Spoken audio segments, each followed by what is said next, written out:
CNN breaking news. Tonight, Jerome Powell tries to let the good times roll as interest rates are cut in the United States. This is despite a healthy US economy. The Fed has reduced rates for the first time since the depths of the 2008 financial crisis.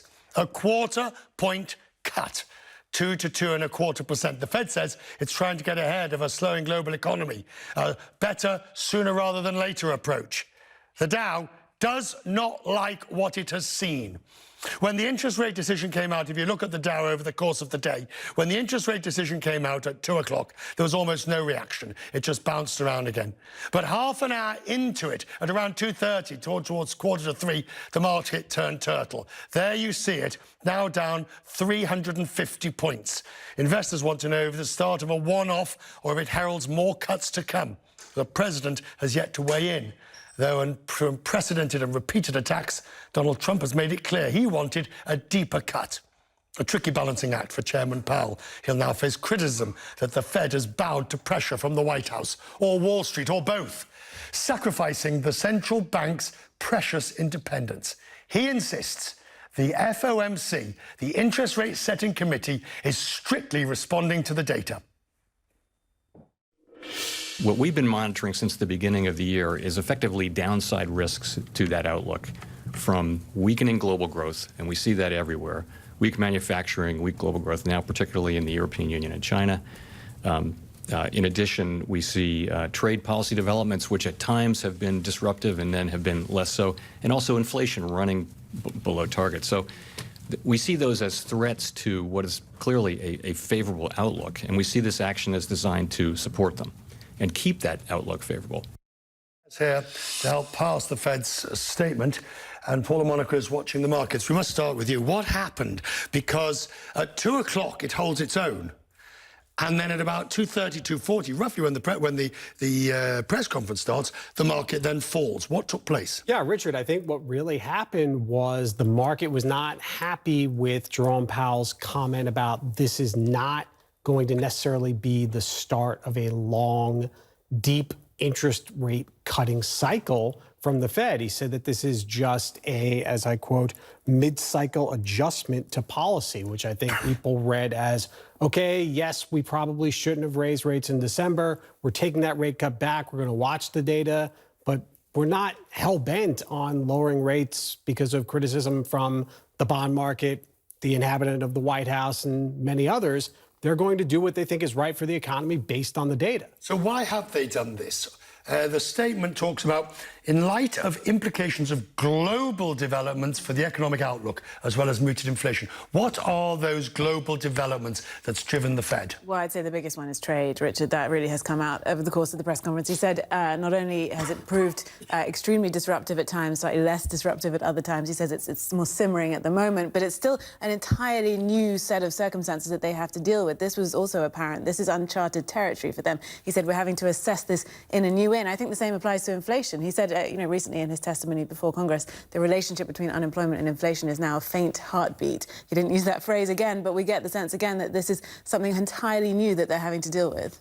Yeah, the Fed, as you point out, Claire, definitely, it's grappling with this problem that they're waiting for inflation to pick up, the fruits of a decent job market to finally, come into play, but it hasn't. So until wage growth is more prevalent, there's no need, obviously, to be raising rates. But because the job market overall, outside of the wage question, is still healthy, I mean, you've got unemployment at a, half-century low, that doesn't mean that it's time to be slashing rates aggressively either, just to get wages and inflation back up. But Chairman Powell talked about other central banks who are cutting rates.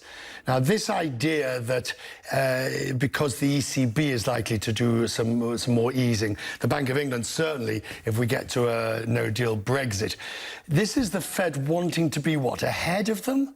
Well, I think it was, I mean, he didn't really elaborate on it, Richard. He really just mentioned a bit, but it was crucially important that he did. And we actually heard Richard Clarida a few weeks ago go even further than that and say, look, we don't want to get too far behind them because of the integration of capital markets. When you have, monetary policy much more accommodative in the EU or Japan, capital flows into the US, the dollar gets stronger, and of course that can impact exports. Paul, investors broadly expect another rate cut. If you look at this, according to stats from the CME Group, the market's saying the chance of a quarter-point cut is around 73% for September.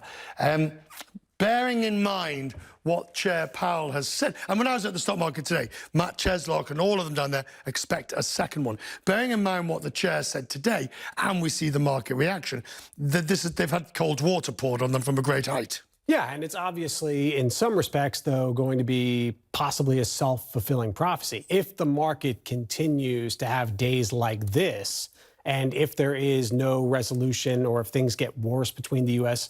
and China with trade, if President Trump continues to tweet nasty things about Jerome Powell, even though Powell is not going to respond directly to the president, and he said that he's here to stay, by the way, you'd have to think that a rate cut in September is more likely because it's the unofficial mandate of the Fed to keep the global financial markets happy and that bull, just steadily marching along. It's two topics, Richard, he can't avoid, the market pressure and the president, and he did just respond just before we came on air to a question about that, about the pressure from the president to not only cut rates but to stop quantitative tightening, which they've also done. He said, we don't conduct monetary policy to prove our independence. They say that. This is the problem. They say that. Do we believe them?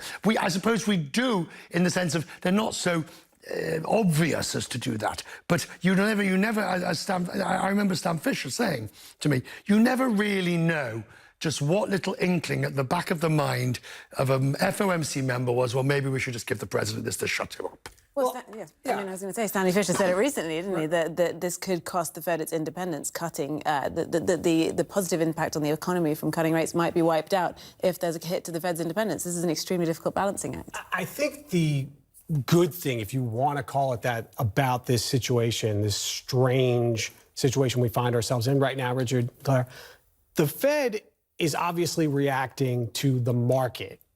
The market and the president are on the same page. So Powell can basically dance around this question. He can dance around the Trump question by saying, well, if you look what's happening globally, you look at bond yields. He can justify the Fed's next move, not because the president's yelling at him on Twitter, but because the market is yelling at him by selling stocks. President Trump, by the same token, can say, hey, look, I got him to do what I wanted, but it's not necessarily because he's a lone wolf crying for rate cuts. The whole market wants more rate cuts. But so Trump's agreeing with them, so it's not as if he's forcing the Fed's hand. The market is, Trump's just along for the ride. That's my political observation. Right, but it's probably worked. Right, but when you say the market is forcing the issue, I mean, the Fed looks at interest rate expectations. It looks, for example, at the yield curve. Does it really look at the equity markets? It definitely does, Richard, and this was addressed in the press conference today. He said, look, don't look at this rate cut as an action on its own. We have been essentially loosening policy throughout this year by adding the word patient